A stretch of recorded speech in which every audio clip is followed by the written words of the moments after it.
we're back again for another episode of the Squadcast, the Arrow edition. We're doing. I know it's weird. We're doing like two separate things here, but I figure maybe not everybody watches Arrow, maybe not everybody watches Flash, and plus when we do it together, it takes like the first one we did was like 2 hours long, and maybe we'll release that one day. But I went back and watched it the other day. Oh my God. Oh my God. That, that's literally that sums it up right there. Oh my God. Uh, We it weren't was even interesting. we It weren't was even wonderful.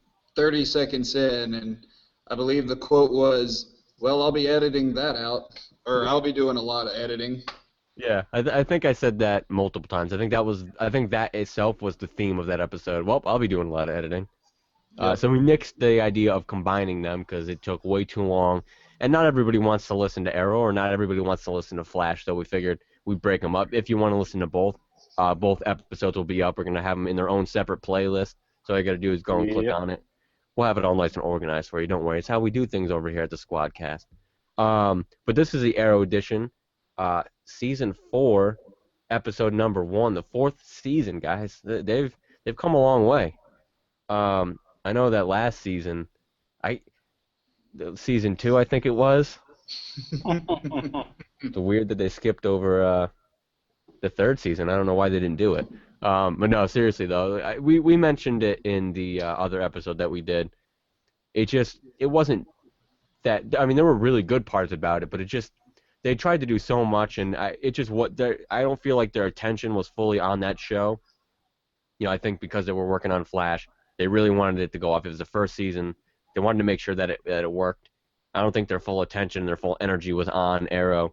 So going into this season, I think we all had really, really high expectations for the season because I feel like they really dropped the ball when it came to last season. So I don't know about you guys, but I thought it was a hell of a season premiere for Arrow. I definitely really thought they did a great job with it. Um, I think they really toned some things down. The whole Olicity thing. I was worried about that. I know a lot of people hated it, not for the fact that they were together, but the fact that it just made her so whiny and annoying. I just wanted to throw my TV out a window every time.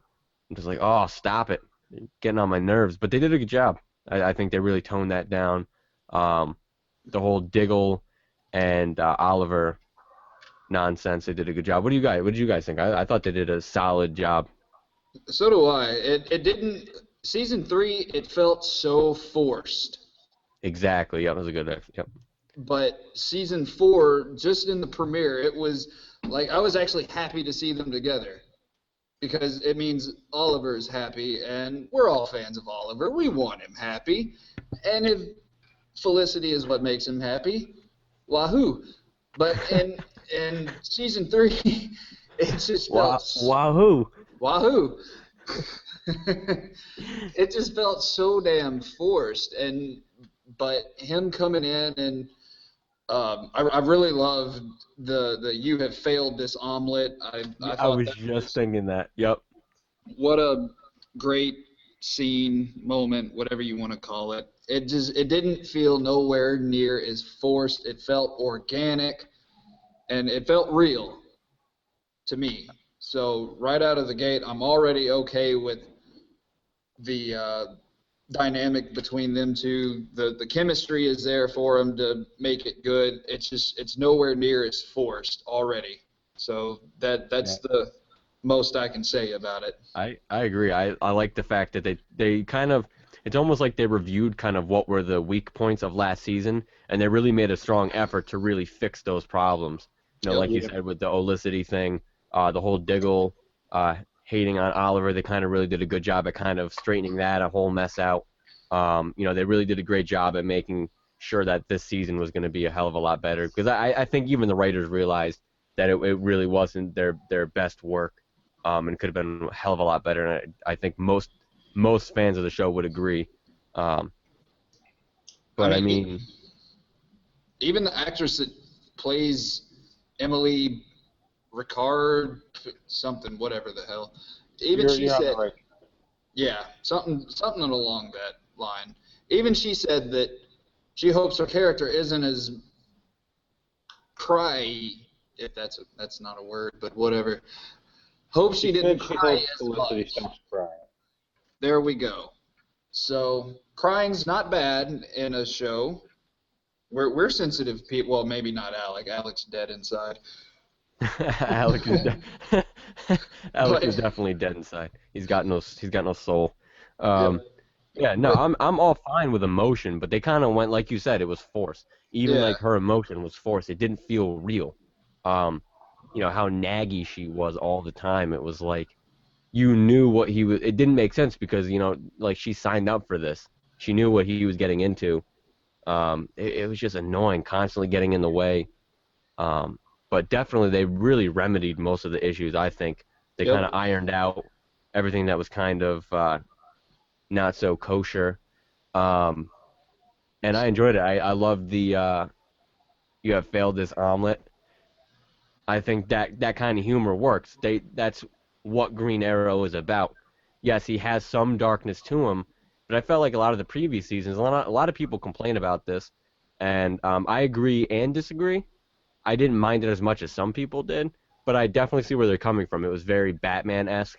It wasn't so much Green Arrow as it was Batman because it was so dark, and it really wasn't the Green Arrow. I mean, it was Arrow. So I like the fact that they've kind of taken the initiative. Now he's the Green Arrow. Um, he's a symbol of hope.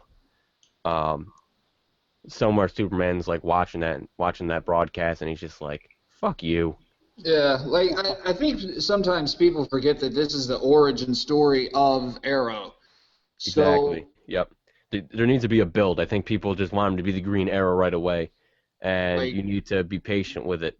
And I think the payoff is going to be great. I think so far it seems like the Green Arrow, with the added humor, um, I think it's going to be a solid. I think this season's going to be solid. I really am looking forward to it. yeah, most definitely. Where Smallville failed to really capitalize on, like they focused too much on drawing out the origin story. Arrow, I think, has really succeeded in taking the character from one end of the spectrum to where we all know Green Arrow is and love. So Exactly. I think they didn't take forever, but like I said, it's an origin story, so he has to start somewhere. If it's dark, then that's how he started out. Because I mean, what he went through on the island, I mean, Exactly. Yep. you don't go from rich playboy billionaire to killing people on a daily basis on an island in Hong Kong and here, there, and everywhere else on the damn planet to making jokes all the time. Back That's to gonna, Leanne Yu. yeah, back to Leanne Yu, which we saw happened. You're not just gonna come out unscathed as a person, mentally, emotionally, physically, as we've seen from the scars and whatnot. It affected Oliver on every possible scale. And now we're seeing the transition from, okay, here's Dark Oliver, here's where he's at now, which is transitioning into the Green Arrow we know and love. And then you got to take into consideration that even when he went to Hong Kong with Amanda Waller pretty much turning him into a hitman. I mean that too. I mean that's dark. I mean you can't be the symbol of hope after you just killed a bunch of innocent people. You know what I mean? Your family's being threatened. Like you're gonna come back and Exactly. be like, I'm the symbol of hope. No, you're gonna be dark. So it definitely, I didn't have as much issue as some people did. Some people hated it, but you're gonna get that anyway. You're gonna get people who are gonna complain about every little thing. I didn't mind it.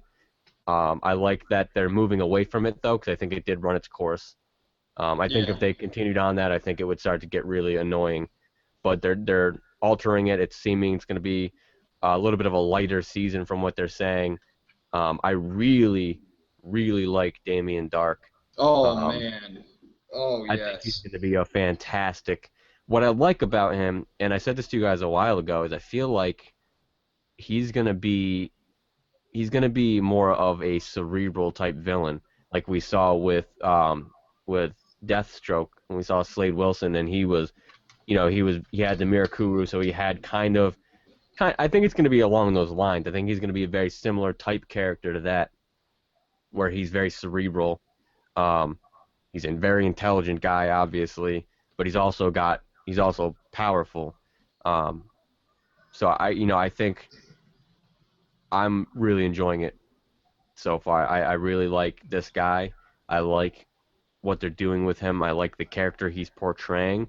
And what I really like about it is the fact that they took a relatively unknown character like Damien Darhk, because in most adaptions he's kind of like a side character. He's not really a main villain or anything like that. He works for Hive in a lot of the adaptions. He's not really a big name character.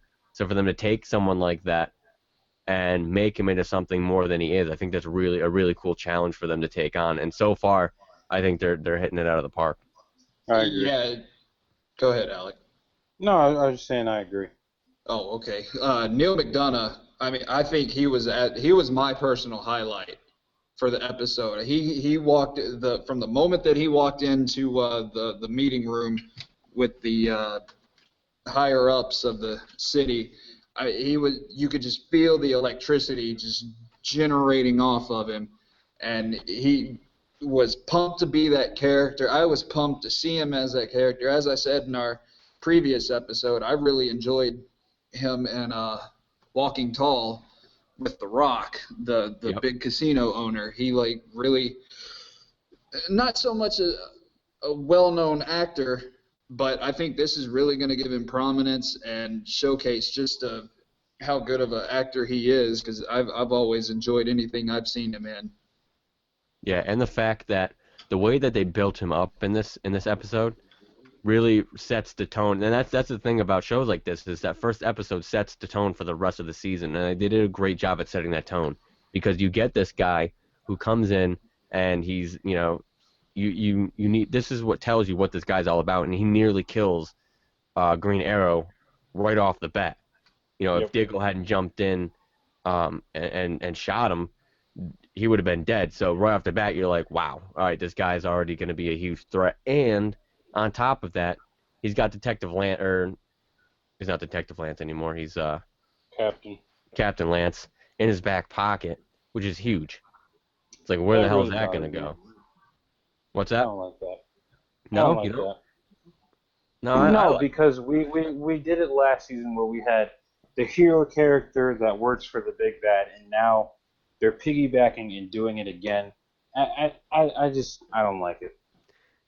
Yeah. I'm sure it'll Well, lead to some interesting stuff in the show, but I just don't like it because we just had a similar situation last season.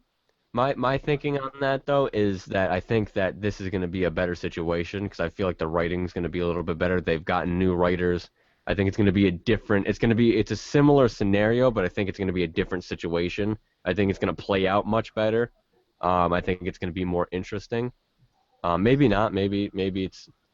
But I don't know. I don't mind it so much. It kind of gives you the element of.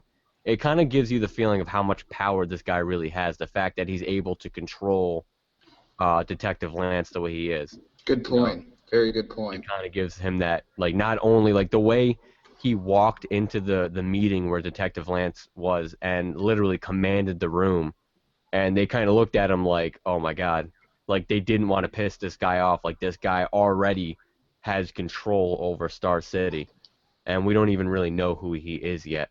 I think that in and of itself was very powerful. He just walks in the room and everybody just stops talking and just is like in awe of this guy who walked in, and he just pretty much does what he wants and then walks away. And then, and then following that, he almost kills Green Arrow, and then you see that he has Detective Lance in his back pocket, or Captain Lance in his back pocket. Um, I'm interested to see where it goes. I think it gives him a sense of power, really like in this guy. Like I said, I think it's going to be a very similar type character to what Slade Wilson was, that very cerebral, has a power, but is also very intelligent. And I'm really interested to see what they do with Anarchy. I think that's going to be a really cool character. I want to see how they work that into the show. Because that's going to be cool. I think that's going to be really. It's going to add some really cool elements to the series. I like the one joke he made in the meeting with his soldiers. He goes, I love this city in the fall. It's pretty much the same as the other 3 seasons. It's kind of like a meta joke about,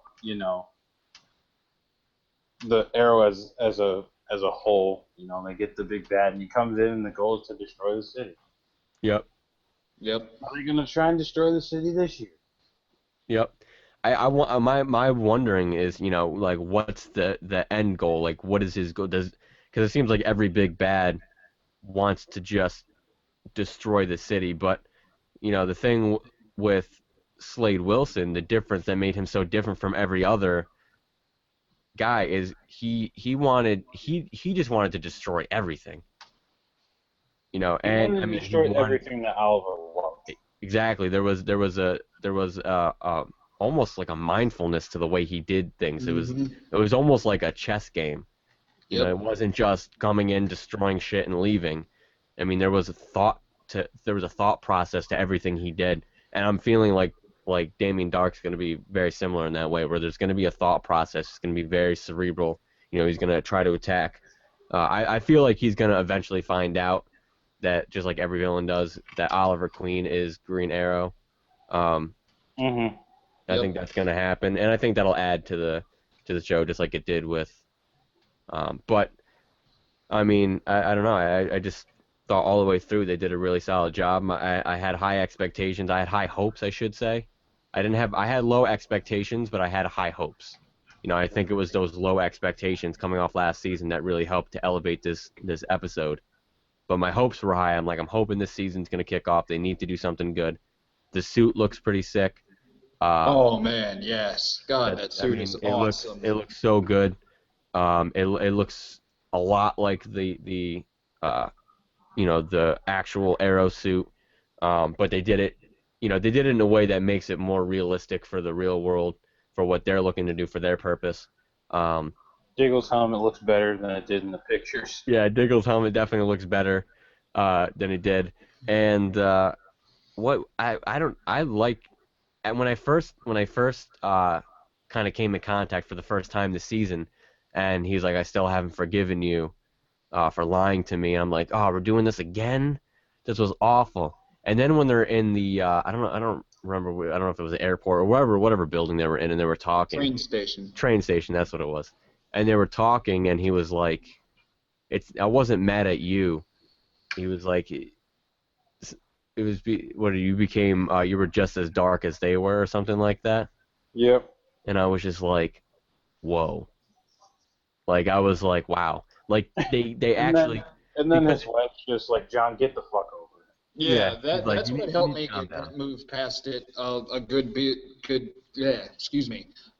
bit as well, because like they specifically wrote it out as though like at least one character has gotten past it, the one that it happened to, so okay, it's all right. It happened. Get over it.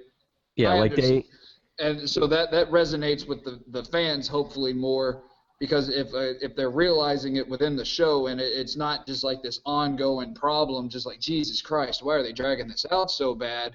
At least there's somebody within the show that says, get over it. Exactly. They need to. The reason I liked that definitely helped too, but the reason I liked him saying, you were just as dark as they were, is when they were first doing it in last season, and this holds true for a lot of the stuff that they did last season. It had no meaning. Like there was no depth to their argument. It was just like a stupid high school, middle school squabble, and it was annoying. And it was like, why are you mad? You're not giving me a reason for why you're mad. You're just saying you're mad. It's stupid. There's nothing. I can't feel anything about that other than annoyance because you're not giving me anything. And then in this season, he's like, it seemed to me like it wasn't he was angry. It was that he was kind of like scared, because it's like, this is not what we signed up for when we did this. We did this to protect the city, and I saw something in you that I did not like, and that made me angry. You were just as dark as they were. You were pretty much what he said is you were just as big a villain as they were. And I was like, wow, okay, now you've added depth to this argument. Now you've actually made me side a little bit with Diggle and really understand where he was coming from, instead of just feeling bad for why is he attacking Oliver. Now I get it. you actually made sense out of it, and now you have a story to work with. So really ironing that out, and I really, really liked that. Yeah, going back to last season, and like it seemed like such a hypocritical thing of them to get mad at Oliver when earlier in the fucking season. Okay, let me back up a little bit.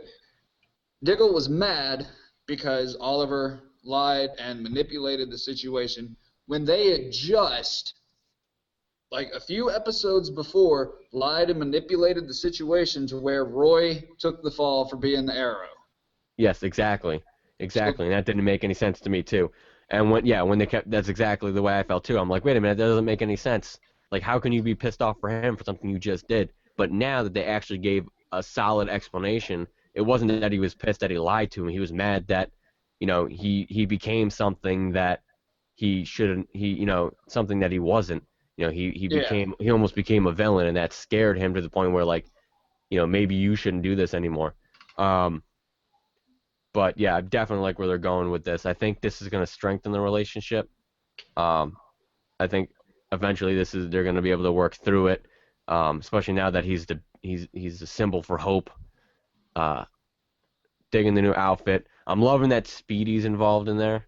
I think that's cool. I'm glad that You they. want to know what I really liked is that now they're starting to show the effects of the Lazarus Pit on Thea. Yep. I think that's gonna lead to some very interesting episodes. Yeah, I The agree. only thing I hope they really expand on with that, I was going to bring that up, is so far she seems normal outside of the suit, but when she's in the suit and fighting, that's the only time it happens. Like, if the Hmm. Lazarus Pit would be, like, that should be something that she should snap at a little kid crying in, like, the train station. Or, I think it has to tie into her aggression and maybe because she died in such an aggressive manner When her that adrenaline starts pumping, that's when the Lazarus pit, that's okay, yeah, starts it's to like take effect. it affects the adrenal gland and she can't. I think Yeah, that. eventually it'll start to seep into her everyday life, and then that's when Constantine will show up and hey, can you help my sister out 'cause she's starting to go batshit crazy like Jason Todd. Yep. That's gonna be cool when Constantine jumps in the show. yes, it Um, is. that's I gonna be wouldn't mind if they did like a an arc where Thea just kind of goes batshit crazy and develops a new identity. Yeah, that'd be cool. That'd be Becomes like interesting. the It'd be an equivalent interesting of the take on the Red Hood, character. just Yeah, for like 4 episodes. that's one of my favorites. Yep, Yes. such a great story. Um, yeah, that would be really cool. And I'm wondering where they're bringing, because there's talk that Roy is supposed to be coming back. I know Colton Haynes. I think they have him in a few episodes. I don't know how many episodes they have him in, but I heard that they have him in some. So apparently he's supposed to be coming back. I'm wondering, and I know Alec, I think, mentioned this, if they'll bring him back as Arsenal, because obviously they have Speedy. They can keep Speedy, and then they have Arsenal. Um, that's going to be interesting to see how they bring him back. Maybe it's just a one episode thing. hmm I don't know. I think that'll be interesting to see how he kind of factors into this whole thing. I also liked how it was revealed that Felicity was still helping out the team. Like they wanted to leave the whole life behind, and Oliver was finally moved on, but Felicity couldn't move on because she just wanted to continue to help people, and that reminded me of Felicity from season 1 and season Yeah. 2. Just Yep. like, oh, I'll just help you find Walter, and then I'm done. And then she stays because she likes helping people, and she likes helping the city and being part of a cause. And so when they revealed that, it reminded me of old Felicity that we all kind of fell in love with as a character because she was just nerdy and quirky, and she just was a great character to have around. And so And she's now not. they're kind of going back to that. So Yeah. hopefully they continue on that path. Very I, good point. I didn't think about it like that, but very good. yeah. Me I, either. I, I did like it was Felicity that was clinging to it and not Oliver, because Oliver wanted to break away so bad, so it wouldn't make any Yep. sense otherwise. But the fact that Felicity got bored with the domestic strictly domestic life. Like I thought that added a good element to it as well. Yeah, You know well, you what? had also. Oh, You know go what I for it. hope they break away from? The voice modulator for Green Arrow. I don't know. I just feel like it needs to go because they're evolving the character. I I agree. I think felt the same way. I think they should just get rid of it. I don't see It the didn't. need for it anymore. It just didn't really fit too well for me because Exactly. he's talking about, he's a symbol of hope. Feel the green arrow feel a lot lighter. Then you have the voice modulator that just sounds so dark. I just didn't. I felt like it was such a contrast from what they're trying to evolve him into, and it kind of is. It's kind of almost tying him down to what he was still. It's that tie to what he used to be. Yep. Um, I agree with you. As soon as I heard it, it just didn't sound right to me. I agree with you. I definitely think they need to move on from that. Even if they want to still do a voice modulator, do something that's more, maybe change his voice slightly, but nothing that's that extreme. Yeah, 'cause Or make his voice deeper so that it's not as noticeable. Like, for instance, like in Batman the Animated Series, you have Kevin Conroy. When he did Bruce Wayne and when he did Batman, the voices were completely different, but they were almost kind of similar. Yeah, So I feel like if you exactly. can find a way to, have Stephen Amell like, hey, just drop your voice an octave, or go in post production and just drop it a little bit as the Yeah, Arrow voice, yep. just not so extreme as it was, Yeah, because it's in gravelly. the episode. It's almost Christian Bale-esque at times, where yeah, they're really dark. 'cause You're like, here's go ahead. no, I just, Well, there's just a difference in saying like I'm the city or I'm the hope of the city and like I'm the hope of the city. Like it just makes more sense for it to be an octave, like Alex said, an octave higher, because you don't want to like sound dark and evil like I'm the hope of the city and like yeah. Christian. You don't want to go Christian Bale with it, but you don't want to get like I'm the hope of the city. So Was it just me, or did the voice modulation sound actually darker this season? No, it did. It was I darker. thought it did too. It sounded way deeper and way darker than the previous seasons. Like, it sounded Yeah. different. Like, I didn't. That's why I was like, wait, you're trying to make him lighter, but you're making his voice even deeper and darker. Yeah, I don't know if it was just me, but if you guys agree, then it must have not been. But getting back to the Felicity thing really quickly, I really felt like it's almost like the character she's playing right now, because you mentioned how her helping the team behind his back reminded you of the Felicity from season 1 and season 2, and I felt like the way she's portraying her character in that episode that whole way she portrayed it reminded me of Felicity from season 1 and season 2. It was almost like if you watch Felicity from season 3 and you compare her to this Felicity and the other Felicities, it's like a completely different character. Mm-hmm. Yep. And I think this one is getting back to her roots. There was kind of that quirkiness. I kind of enjoyed her, and I was like, oh, good, I like this, because like you said, we all kind of fell in love with that character. That was one of my favorite characters. It's almost such an like original character, and that's Yeah. what was exactly. It's and then in almost like season Cisco. 3, they just shoehorned her into your typical female TV character, and that just ruined her. So Like her fucking the omelet up. That is a season 1, season 2 Felicity type thing. Yeah, when she threw out the omelet and there were like 10 omelets in the in the garbage can. Yeah, they're doing a really good job of shifting her back to what we loved and not what we hated in season 3. So props to them on that, because I was ready to vote Felicity off the island. me too. I agree, and I love the direction they're going with the Black Canary. I think that Laurel's character has developed so well. I know, like, when we were first watching, I like it. I think that they're doing a good job. I wasn't a fan of it to begin with. Like, when she first started, I was annoyed. But I think she's starting to come into her own. I think there needs to be more development, but I think where it is from where it was, I think it's a huge improvement. Throughout this series, Laurel has had the most consistent writing, in my opinion. Yeah. Yeah, I agree. Definitely. I think she got her ass kicked a little bit 2 months, being that they. I don't. I think because she's an amateur. Well, I mean, they've fast forwarded 6 months in the future, so for her to be getting her ass kicked to that Well, yeah, but extent. you have to remember who she's fighting alongside with. She's fighting alongside a special ops soldier, and two people who were trained by the League of Assassins, and then Oliver had training with Slade, and Maseo and all these other people. So you just kind of have to remember who she's fighting alongside with right now, and why her skills don't exactly match up yet. If you were to give True. her, True. if you were to jump the series ahead 5 years, yeah, she'd be a phenomenal fighter. But right now, she's what, maybe a year into being the Black Canary, and Very Yeah. true. Very I true. I think the one thing I didn't like about her character, and I still don't really like, is the fact that we never had that satisfaction of her conceding to the fact that she wasn't as good as she thought she was. She had a really strong arrogance to her that really annoyed me in the first few seasons. Like, you don't know how to fight. You're trying to tell Oliver how to run his show. Like, it really frustrated I me because think it's like though you're, she gets that from Lance. She gets that from her dad.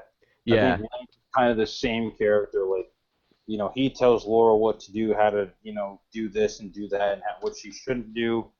I think it works well because Lance is the same way.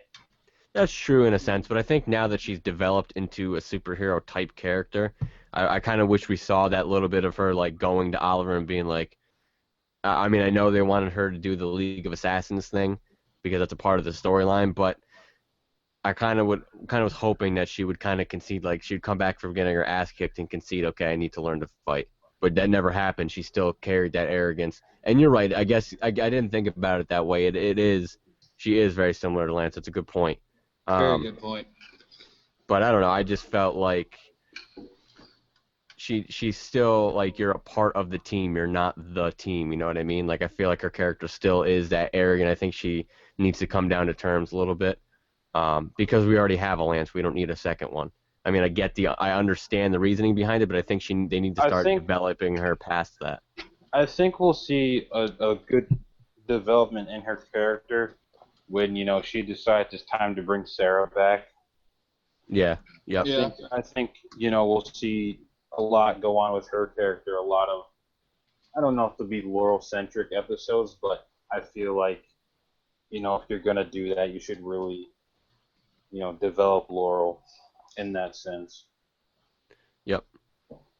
And what do you, I don't know, I'm a little bit on the fence with this whole, I find it kind of overplayed, and I feel like they're going to continue to do this. Will Lance and Oliver get along? Is Lance going to try to screw Oliver? I feel like I know where they're going with it, but I feel like they did that so much last season that it kind of takes the edge off of it. I You know just what feel I like the mean? tension's always gonna be there, just because Yeah. of everything that's happened, with Sarah, with Oliver being Yep. the Arrow, and now Oliver being the Green Arrow, and Oliver and Laurel, and 9,000 other things. I think that tension and that discord is always going to be there between the two, and I'm sure maybe sometime in the future, if Lance is still around, maybe they'll find a way to coexist peacefully with each other. I don't know. Speaking Yeah. of if Lance is around, predictions on whose tombstone that is in Oh, six man. Squidward's months. hopes and dreams, that's what it is. What? Squidward's hopes and dreams, that's what it is. Squidward's hopes and dreams. No, see Yep. the thing. See, before we even get to that, we have to talk about the writers and the producers of this show, because after this episode aired or whatever, there was a fan question like, can you give us an idea of who's in the gravestone, or is it Felicity or not? And Wendy Merkel, the new showrunner, producer, whatever, she said, we don't know who it is in the gravestone. We're getting to that point, and it has to resonate. If it doesn't resonate with the characters, it's not going to resonate with the audience. Okay, yes, you made a good point there, but here's the problem: you don't know who it is. So now you're going to be writing each and every week, like, okay, maybe we'll put this person, in the ground, or we'll put that person in the ground. Before you even, once you had this idea, you should have spent a day like, okay, who are we putting in the grave, and how do we get there? What are the key points in the story? How we get to that point of why this person is dead, and then you get to the aftermath. Because then Mark Guggenheim said, well, when will we, someone asked, when will we find out? He says, oh, 6 months from now. Okay, great. So you'll figure it out as you're writing it along, which I just think is terrible. It's like, who's going to be in there? And then you write to get to that. Yeah, I agree with that because, I mean, there's a lot that goes into writing these shows, and I mean, you have I to, agree. I know like, there's a lot, but still, if we know it's going to be a major plot point, they wouldn't show it if it's not going to be a major plot point, and they're going to hint at it each and every week. But if it's going to be that big of a plot point, they need to know before they even started writing the fourth season who it's going to be, who's going to die. I don't disagree with that because, I mean, when they're writing these characters, I mean, you start developing one character too much and then you kill them off and you're like, oh, I mean, it's gonna lead to. I mean, I'm not saying they can't pull it off. I mean, they may be able to pull it off, but I mean, coming off of last season, we kind of have that we don't really. I don't really hold high. I'm not holding high expectations based on last season. So if they pull it off, it's going to be fantastic. But it could end up being, confusing. When you do wait, like you said, to the last second to make decisions like these, which are big decisions. I mean, it's not like you're making a decision on, what shirt is Oliver going to wear. You're going to kill off a character. Yeah. That's a huge decision to make. You can't wait till the last second to make decisions like that. You have to, because, like you said, you have to write your show around that because it's a huge hole in your storyline. Because now you've been building all these storylines, and one storyline's going to have to drop. That can cause all the other storylines to falter if you do that. If you don't have it already pre-planned and already ready to be propped back up. So yeah, I agree with you on that. That definitely is not. Doesn't seem like a very smart move. Hopefully, I don't know, maybe they have it under control, but you're right, it doesn't sound like a smart move. Part of me is torn on it because of just what a letdown of season 3 is. So if they spend all this time rebuilding their characters and whatnot because they suffered such a hit last season, and then they're gonna we're gonna get emotionally invested in them again and whatnot, and then they're just going to kill them off. But on the flip side, the eager fan of me or in me is like, ooh, who's going to die? Who's going to die? Oh, I agree too. Like I want to know who it's going to be. Well, But I mean, I again, think. the critic in me is like, okay, don't fuck this up. You should have planned this out. Well, I think the argument is not that they're waiting 6 months to reveal it, but the fact that they're waiting 6 months and even they don't know who it's going to be. They haven't chosen Exactly. anybody yet. There's no name on the tombstone because they have no idea who they're going to kill off. They're just saying, well, we're going to kill off a character. We really don't know who it's going to be. And I like the fact that they realize that it has to resonate with fans. Because if it does, or it has to resonate with the characters. Because if it doesn't, it's not going to resonate with the fans, and I completely agree with that. Mm-hmm. But I really think they should have at least a rough idea of who they might want to kill off, so that they can kind of start planning and building around it. Because all these characters, if they want to resonate with fans, that means it's got to be an important or crucial character. So if they do that, they have to.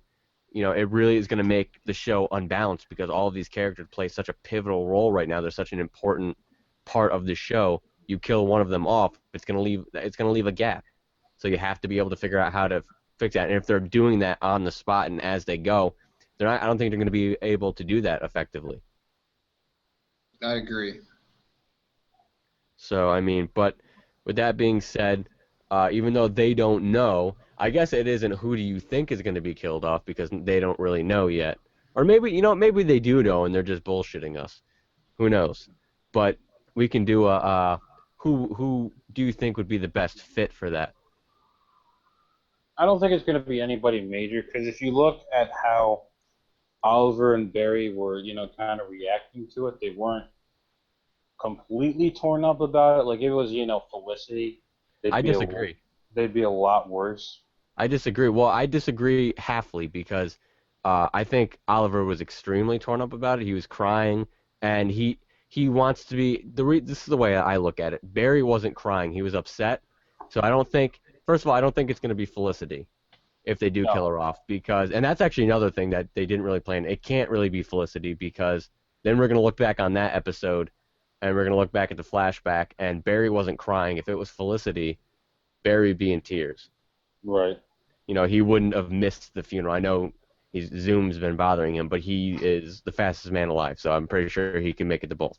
Um, so he would not have missed Felicity's funeral, and he would be crying when he saw the tombstone. That didn't happen, so I don't really believe it's Felicity. But Oliver was crying at the end, and this is the way that I look at it. He's going to be the symbol of hope. He gave up killing. He's even preaching to Felicity, we don't kill. That's what separates us from them. And then we see at the end, I'm going to kill him. So something drastic had to have happened to change Oliver in such a way where you got to think this is 6 months in advance. So right now, he's already working towards being that beacon of hope that he's talking about. He's working towards being an even lighter character than he has been. So 6 months into the future, he's going to be a completely different mindset. And if he's already in the mindset of we don't kill, 6 months is going to be even more in that mindset. So for him to train or change so drastically to I got to kill him, something serious had to have happened. That's the way that I see it. I don't think it's Felicity, like I said, because of Barry. I would say Lance, but that just seems very, very predictable. It Because seems we just obvious and predictable, but it seems the easiest thing to do. yeah, that's the only thing that makes sense to me is having Lance kill off Lance, because I don't know. I just feel like it seems obvious and predictable because we just came off the scene with Damien Darhk, where he's like, he's in Damien's back pocket, and he pretty much in so many ways told him, if you don't do what I tell you, you don't have a choice. I'm gonna kill you, or maybe they're not gonna kill off Laurel because that would make zero sense. I mean, that'd be like someone, and if they do, I don't think I can watch the show anymore because that doesn't make any sense. That'd be like them killing off Lois Lane in a Superman comic or show. It just wouldn't make any sense. And They did do that in Justice. yeah, that's true. And it's And that stupid. makes Superman batshit crazy. Well, yeah, I just don't see it working. I don't see them killing her off because there's so much more that they have to do with her before they can ever end her character if they ever decided to for some reason. Plus, she's a Black Canary, and that's a thing in and of itself. So I don't see her dying because she's also a very important character. Yep. I don't see her dying. Like I said, Barry not being too upset. I can't see it being Felicity. I can't see it being Speedy. I mean, maybe, but she's the only one.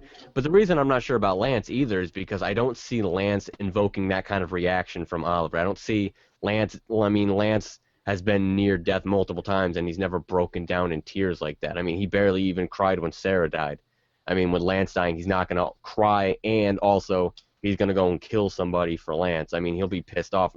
Like you mentioned earlier, there's already that kind of tension. He cares about Lance, but he's not like, I'm going to go kill Damien Darhk because Lance is dead. So that doesn't make sense. And that also ties into what we were just saying about them not knowing, because that right there, he's not. I don't feel like it would be. It may not be when we find out who it is.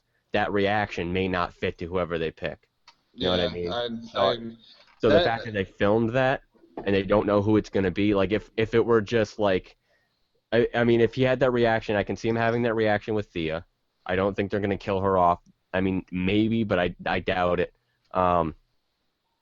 Maybe it's Roy. Maybe he comes back and they finally kill him off. Could be Roy. I could kind of see him having that reaction with Roy, but I don't know that I could see him going to kill somebody because that's against everything that he is trying to be. I do. Because he took Roy in when nobody really would. He trained Roy. He worked with Roy. He really made something. Roy was a criminal, and he turned him into a hero, and then he was gone. So yeah, but I mean, Roy definitely means a lot to him. He definitely does. They had that whole scene in season 2, like, hey, don't abandon me. Oh, I won't. So yeah. He definitely means a lot to Oliver. He definitely does. I'm not disputing that. He definitely does mean a lot, and I can see him definitely crying for Roy and being really upset. But I don't know. It's hard for me to really. It's got to be someone super super important because For him to, like I said, I for don't him to think it has go, to be important. I just think it has to be personal. I right, don't know that's if what it I has to mean. be important. It It has just to has be to a be very a personal. personal, right, very So it could personal be to him for Roy. him to go and, I mean, maybe it could be Roy. I don't know. Maybe they bring him back and kill him. Uh, I have a wild theory though, and I talked to Mitch about this. I don't know if you read it, but it's a pretty interesting theory when we were messaging the other night. And so my theory, and the only guy that hasn't been talked about yet, my theory, this is a fan theory, that Diggle is the one who dies. I can both see that reaction at him both crying and wanting to kill Damien Darhk with Diggle being dead. Yep. That's one that I don't think people would expect. Um, but I'm thinking about it this way. Diggle has kind of, the way I'm seeing it, the way that he was portrayed in this season, I don't think they need Diggle anymore. Not that he should be killed off completely, but he's kind of reached his peak to where he's leading the team by himself. He's already that leader status. He's not really a sidekick, or he's a part of the team, but I feel like he's so much stronger now than he ever was, and he's so much of a leader. They don't really need him. So Yeah. this is my fan theory, He has and reached it's his Diggle arc. exactly. I think he's kind of in in that episode. It kind of showed that I disagree because there's he's kind still of the whole going after Hyde for killing his brother. I don't think we're not even close to being done. why don't you just slow your roll and let me finish my story, and you'll see where I'm going with this. Damn it! It's not over yet, Alec. It is I'm not just over yet. saying. It's not over yet. Just cool your jets. It's not No, over. I won't. Strap So- yourself in for this one, Alec. So Diggle is the one who gets killed off, right? They go back. They do the flash forward. We're 6 months in advance. We're finally on that episode where they reveal who it is.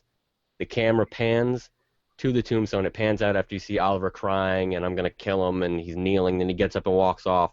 Camera pans onto the tombstone, and you see the name John, and then you see his last name Diggle, and then the camera pulls out even further, and you see his middle name Stewart. Boom. Spin-off. Green Lantern. Diggle goes onto his own shit. I think it would work. I think that would be cool. Obviously I don't think that's actually going to happen, but I think there's a plausibility in it to where they could work that easily. I know a lot of fans have talked about that. I know Mark Guggenheim has mentioned that he really likes the idea of his middle name being Stewart. Then you find out, oh my God, he's John Stewart, and he becomes the Green Lantern. Then he goes after Hive to get redemption for his brother. And I feel like the way that they portrayed him in this season in the premiere shows that he's at that peak where he kind of already is a leader. So he kind of could easily lead his own show now, where they don't, like, what I meant by they don't need him on this show is they could use him. He's already at that point where he could lead his own show. He doesn't need Arrow anymore. He could be his own guy. They could do a spin-off. It could be in the same. What are you complaining about over there? I just said I disagree. Oh God. Of course you do. Of course. Alec, go eat a damn Snickers, man. No, I'm not being negative about it. I just disagree with Diggle, needing to be on his own or having to go be on his own show. I just disagree. You were the one who you were like, oh, that'd be cool if he was a Green. If he I was a do Green think it'd Lantern, be like cool. last I season. think it'd be great. I think. Oh no, it wouldn't be great. He can't be on his own show though. No, he I can't be. just don't. I don't think it's time. He's not Alec. He's not ready to be the Green Lantern yet. Alec, he's not ready. I don't think it's time yet. I think it's a He's- great concept. I think it's really cool and it'd be cool to see it happen. But you I got to don't understand, this will be think the end of it's this. happening There'll be so much development from the time now before that happens and he's not dead, so they can even do even more development. But between now and that's probably going to be one of the last episodes of the season, so we have an entire season of development where we could really see maybe he finds Hive, maybe he finds a guy because who kills his that's brother. who Damien Darhk is associated with. Yeah, he kills a guy or he gets his revenge or whatever, and then Damien Darhk kills him, and then he becomes the Green Lantern. Because if you said it multiple times, watching Flash, watching Arrow, there have been a lot of Easter eggs regarding the Green Lantern in both shows. Yeah, they had constantly. one this week. They had the Hal Jordan jacket. Exactly, and I really hope it's. See, that's the only thing that I don't like is all the Easter eggs have been regarding Hal Jordan, which is by far the lamest Green Lantern. Come on. Yeah. John Stewart. He's John's- not the lamest. No, John- he's the lamest. I don't like Hal. I've never liked Hal Jordan. I've never been a huge fan. I like John Stewart. Yeah, John Stewart is the Green Lantern to me. No, I agree. I agree with that. It's not, all right, maybe he's not the lamest, but I just don't think I don't know. Ryan Reynolds would certainly say he is. Oh, don't you dare diss that movie. That movie was fantastic. I went and You saw know it. what? You know I who's went and in saw it in great? IMAX and in 3D. I'll tell you who's great. I'll tell you. You ready for this one? No. It's a bombshell. It's pretty Nope, big. it's gonna be horrible. No, it's not. It's gonna be good. Okay, go for it. His son. Nope, he's not ready. All right. Nope, his son's not ready. His son hasn't developed enough, Alec. Yeah, he hasn't. Wait, how old? How that would be interesting. Actually, that would be pretty. I'm not gonna lie. His That son would would be be like 10 or so at that point. that would be an interesting way to add him 10, into there. 11, That 12. would make it extremely personal. That could work. That could work. That could His work. I son think or honestly, baby mama, either one. I think the three main. I don't think that girl would be as emotional. I don't think he would be that. He would be upset, but I don't think he would be crying and willing to kill somebody. There has to be someone, like you said, that makes it very personal. And I mean, the people that I really see doing that, Thea. I'm gonna have to disagree with you. Not that he wouldn't be upset or doesn't love Roy, but I don't see him being that emotional and that willing to kill somebody or take a life. Like, he'd be willing to go and beat the shit out of this guy and arrest him and throw him in prison for what he did and get his revenge, but I don't see him killing someone. It has to be someone really, really personal. Thea, definitely. He would definitely kill someone for Thea. Diggle. No, he would definitely kill someone for Diggle. Laurel. Definitely kill someone for Laurel, and I think those are really and Felicity. I think those are the three, mainly because he's madly in love with Felicity. Those are the four people that I really see. Maybe Roy, but I don't know. I don't feel like he would kill someone for Roy. I think he would definitely beat the shit out of them. He would definitely get his revenge, but I don't know that he would jump as far as killing someone. And same thing with Lance. I don't see him killing someone for Lance. Maybe it is Felicity, and then that way next season is used building up his relationship back with Laurel. Because don't they get married in the comics? No, the producers said that they're wrapping up the Laurel, Sarah, Oliver love triangle this season. So I don't know how the fuck. I don't know. Wait, oh my god. Good, get rid of it. I don't know. My only thing with that, and this goes back to them not planning this out ahead of time, is Barry he was upset. He was more upset for Oliver, it felt like. I don't know if you guys got that, but for me, it seemed like he was more there. He was kind of like, oh man, he felt really bad that somebody was dead, and he felt really bad that this affected Oliver, but it wasn't like an emotional or personal for him. And if it was Felicity, it would be personal. So if they kill off Felicity, that's not going to make sense. So it definitely... I don't know, because the thing with Felicity was just like a schoolyard crush to me. Like, he's fallen madly in love with Iris and realized... But you also have to realize that, well, first of all, Barry's a crier. He cries over everything. He is. That's very true. And they developed a really strong friendship. She went and visited him when he was in the hospital. Yeah, I remember that. When he was in a coma. She went and visited him and came and visited him multiple times. He went and visited her. Nobody else did that. So they have a closer connections out of everybody there. So I see him crying over Felicity because they had a friendship. You know what I mean? It's not like he's going to go and kill someone, but they had that strong relationship. I don't know. I kind of agree with Alec that they definitely should have planned this out, at least a rough draft on who they think it could be, so they can build around him. And maybe they do. Maybe they're just trying to throw the scent off the trail. Maybe that's their way of saying we can't divulge that information by just simply saying we have no idea yet. Or maybe they just they don't know yet. I don't know. Well, it's lame and piss poor excuse. Yep. It's lazy.